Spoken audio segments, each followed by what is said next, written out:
Bienvenue à STEM qui est votre nouveau podcast dédié aux enfants placés ou ex de l'aide sociale à l'enfance.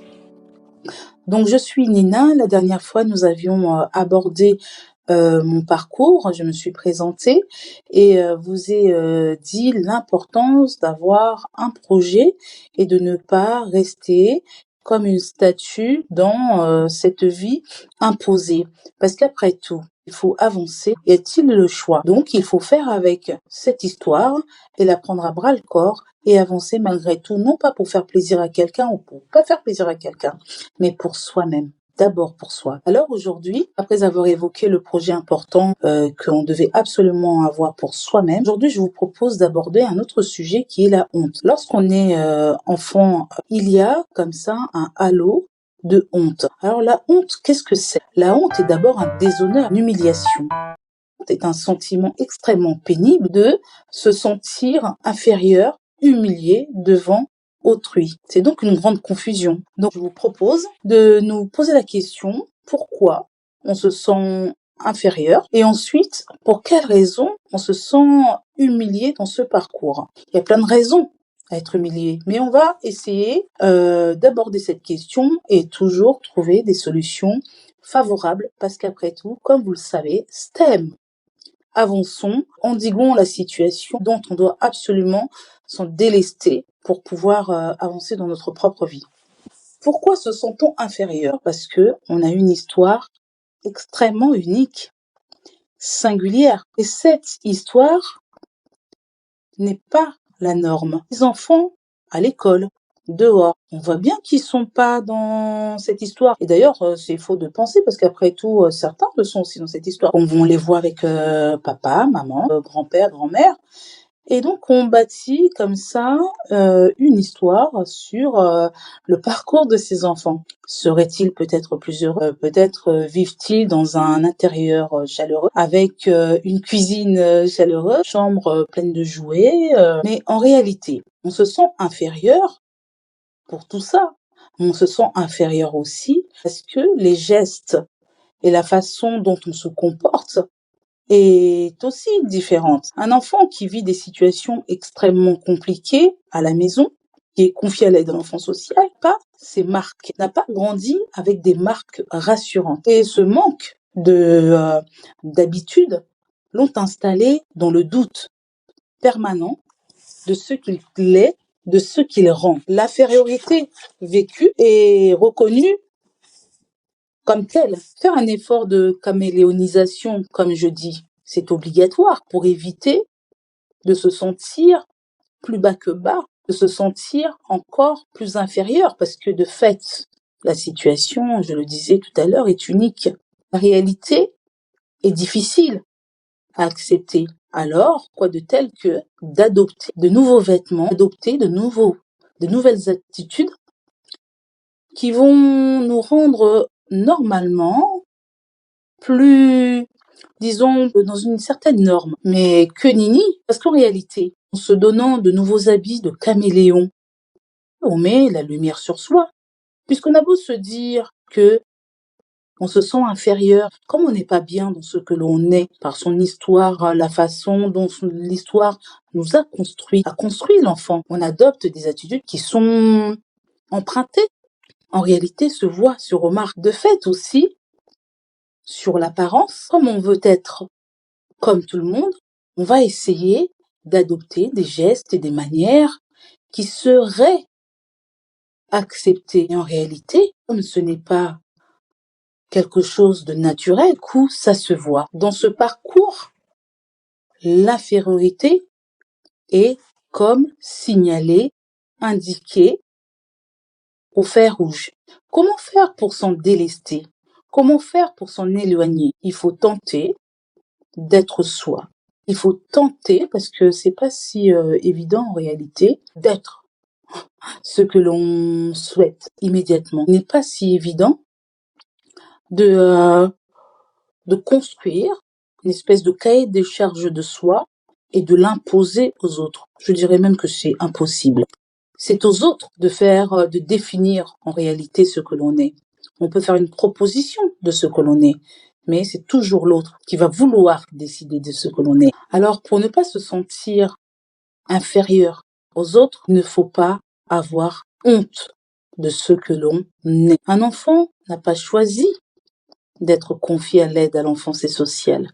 Il n'a pas appelé, il n'a pas demandé, il n'a pas fait un courrier au juge, il n'a pas dit qu'il souhaitait ardemment faire partie de l'institution ou d'une famille d'accueil en tout cas.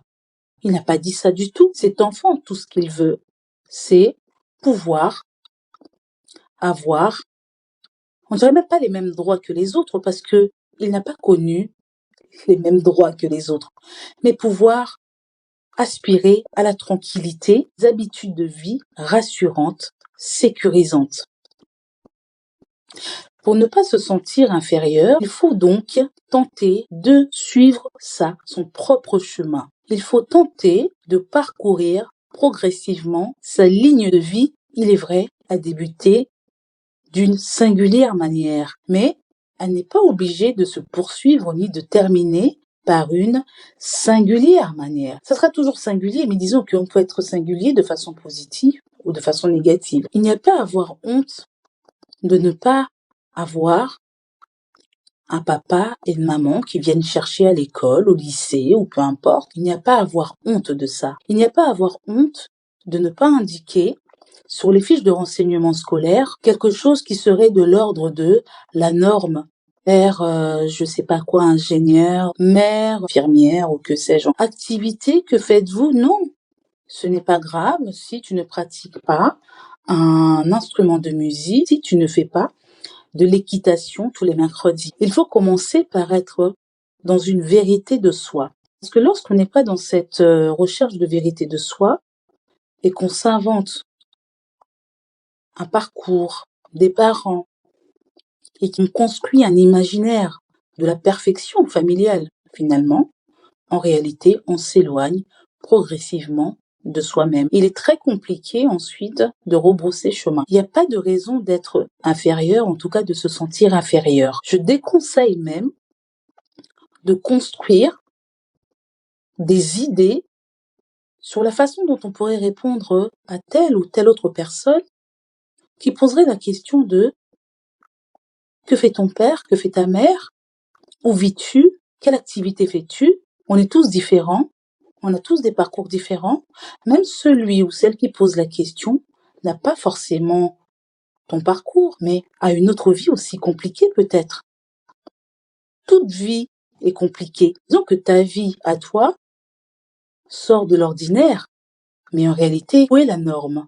Où se situe la norme? Il y a des histoires plus dramatiques que d'autres, mais il n'y a aucune raison de faire de l'histoire imposée par quelqu'un, bourreau, parent maltraitant, violeur, d'habiter complètement son histoire jusqu'à la fin. Je l'ai dit précédemment, ce serait se punir pour la énième fois. Il est donc important de rejeter l'enveloppe qui s'appellerait infériorité. Subir une histoire, ne pas provoquer l'histoire. Tout enfant, la raison de sa présence dans cette institution, c'est parce que il n'a pas eu de choix. À partir de ce moment-là, il n'y a aucune raison de se sentir moins bien que les autres. Alors, maintenant, je voudrais aborder le fait de se sentir humilié. Comment on se sent humilié? On se sent humilié d'abord parce que la réalité, elle est très compliquée à accepter. Comment s'expliquer des défaillances successives? D'abord, famille, défaillance parentale. Ensuite,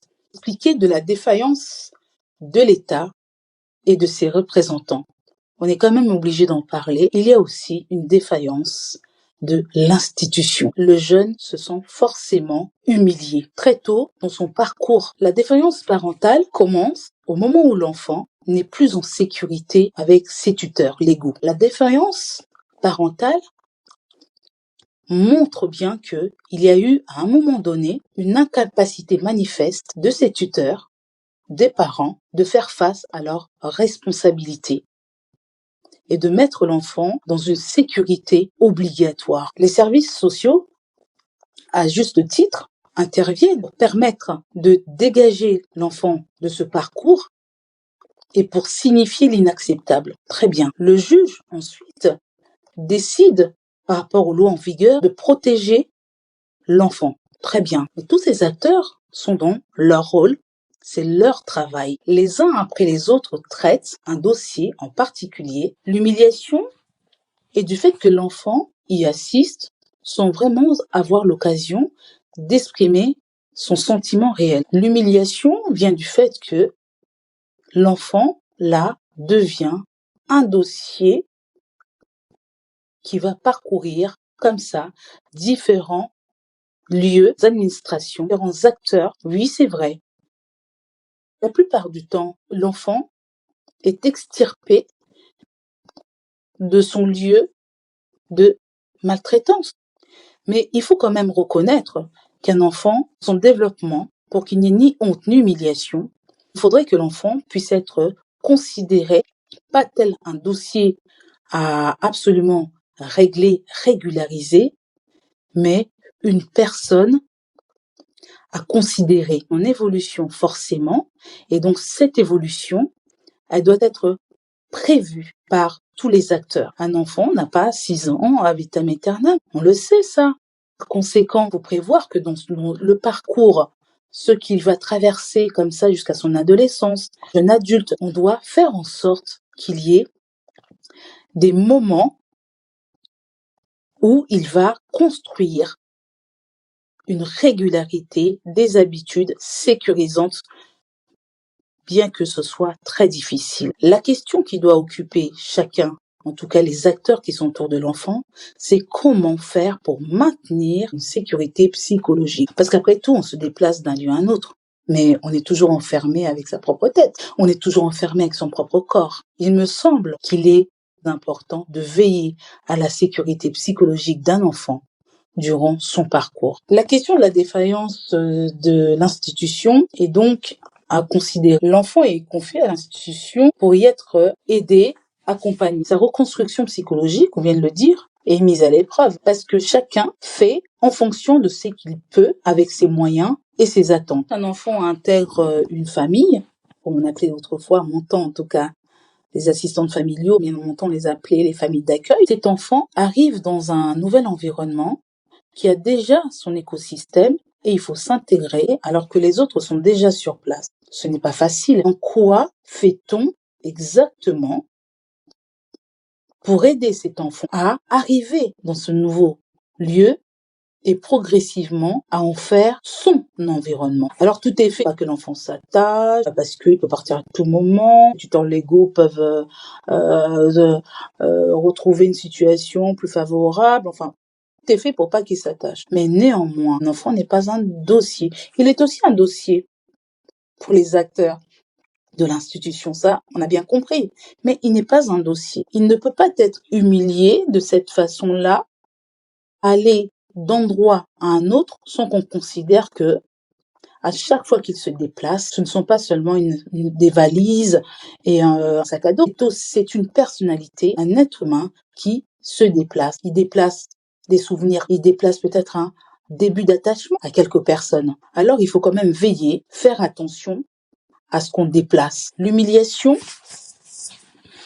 vécue par un enfant de l'ASE est donc une humiliation de fait. L'humiliation débute d'abord dans sa famille. Je ne dis pas que l'humiliation a débuté au sein de l'institution qui a souhaité protéger l'enfant. L'institution est dans sa mission, mais peut-être que cette mission devait être considérée de la même façon que l'aspect psychologique. La honte, l'humiliation sont des sentiments ressentis, éprouvés par tout enfant à raconter des histoires. Se raconter des histoires, on pourrait dire, certains diraient c'est mentir. C'est pas tout à fait mentir, c'est disons se protéger. Se protéger de l'histoire, tenir à distance l'histoire, demander à être soi et non pas à être l'histoire. Cela ne veut pas dire qu'on accepte,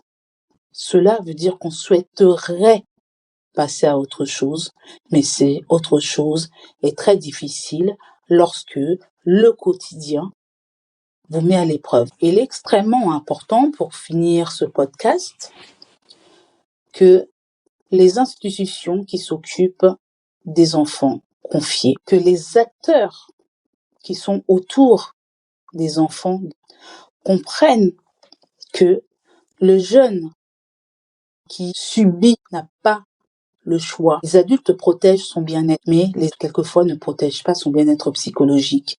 Les enfants d'aujourd'hui sont les adultes de demain. Alors il est extrêmement important de prendre conscience de cela, de se dire en tant qu'adulte, parce que c'est le cas. Aujourd'hui, je suis une ex-enfant placée. Je le sais que le parcours s'arrête pas au contrat de jeune majeur, il continue bien après. L'ASE doit considérer, arrêtant le contrat, cela ne veut pas dire que ça s'arrête.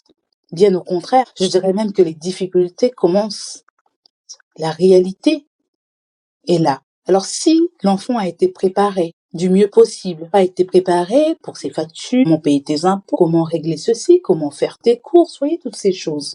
C'est important, mais je dirais que c'est inférieur, pour reprendre le terme, à l'aspect psychologique. Il est important, et j'en termine là, qu'un enfant n'est pas un dossier. C'est un être humain qui va se développer progressivement, qui va avancer dans le grand intérêt de tous et qu'il puisse endiguer tout ce qu'il a complètement paralysé pendant des années de façon à se développer du mieux possible. Merci beaucoup. On se retrouve pour le prochain podcast. À bientôt.